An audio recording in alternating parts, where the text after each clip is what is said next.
Let us move this conversation forward a little. Senior advocate, we've seen different applications of emergency rule in Nigeria's democratic journey. In 2004, it was President Obasanjo who declared emergency rule in Plateau, right? And then in 2006, it was in Ekiti. We saw some form of emergency rule in Yobe, Adamawa, and Borno in 2013 and 2014, only that the governors were still on their seat. Earlier this year, President Tinubu ordered a form of emergency intervention in Rivers State. The conversation here has been whether these declarations were grounded in constitutional necessity or whether sometimes it served political ends. And more specifically, does Nigeria's constitution give clear enough guardrails, to prevent potential abuse of emergency powers? What are your thoughts in this regard? Let me enter a caveat. As we speak, there are about 11 or 12 cases in respect of the Rivers State Declaration of Emergency, one of which is in the Supreme Court.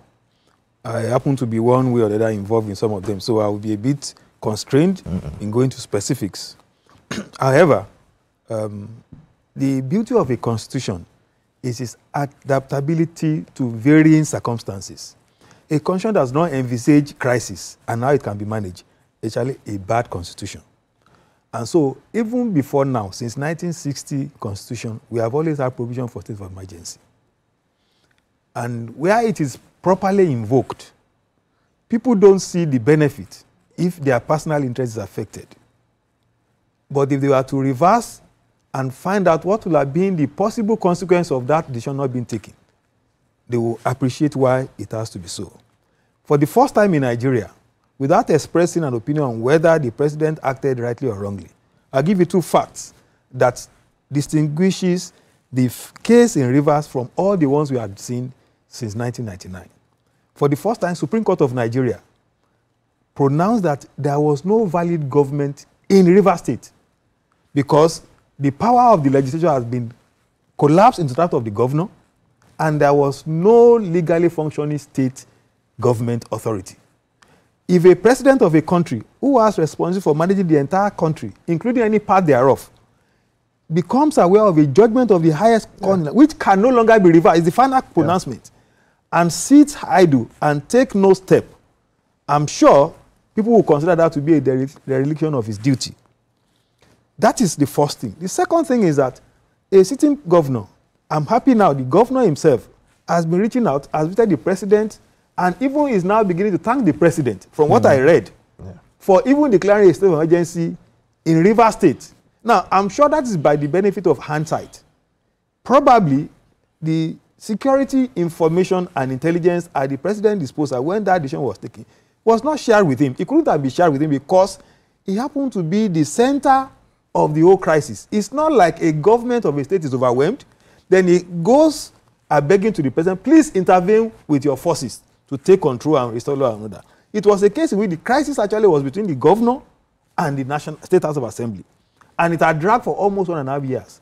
Imagine a situation where a governor, forget about the sentiment, has had to be spending money without appropriation for 1.5 years. Just imagine that. If it was just a case of corruption of 1 billion, I'm sure there would be bedlam.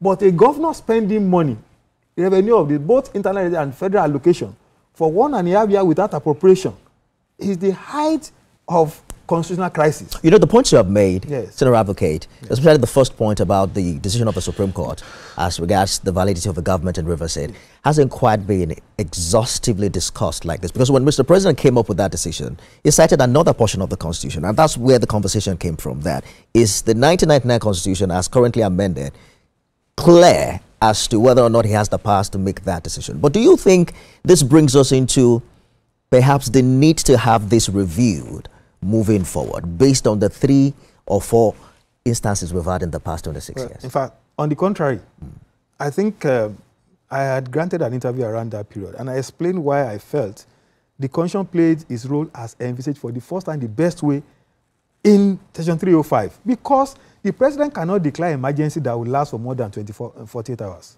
No matter how compelling it is. He must subject that decision to the oversight of the National Assembly and take the risk that he will not get to thoughts of the House, both the Senate and the House of Reps. So for a president, the checks are there to ensure that he does not act arbitrarily or without deep, foresight about what is likely to be. Because the reason why he has to go to National Assembly, people don't understand. National Assembly is an aggregation or representation of all the various constituencies that constitute the federation. The president acts alone, but National Assembly acts based on various constituents that were to participate in that decision. They must have gone back to their constituents and found out probably there's going to be bedlam, the entire oil and gas industry will collapse. That alone was sufficient, including, don't forget, members of House of Rep from Rivers. They were in the senators. They all voted for that. So there must be a reason why that had to be so. And don't forget, finally, that a decision for emergency does not have to last for 6 months. If situation changes and there is a need to go back to normalcy, the president does not have the need to go to National Assembly. He can on his own terminate it. And even when they approved, they said, if you have reason, don't wait for us, go ahead and terminate. So I think in this particular instance, it's a lesson. Because I said it, the president led 2/3 of the whole of National Assembly to get emergency.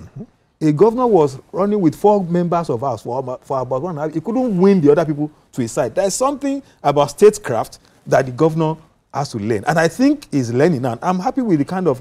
One thing that struck me was that the Niger Delta militants, who we used to be known to use also, they were the most restrained during that period. I don't know whether you observe. The young people were the ones using the right kind of languages, speaking with the president with respect, whereas the elders were the ones attacking the president. So I think the Yar'Adua's intervention in this, I think it has worked. People's psyche has changed. They are more attuned to constitutional and legal system. So I think...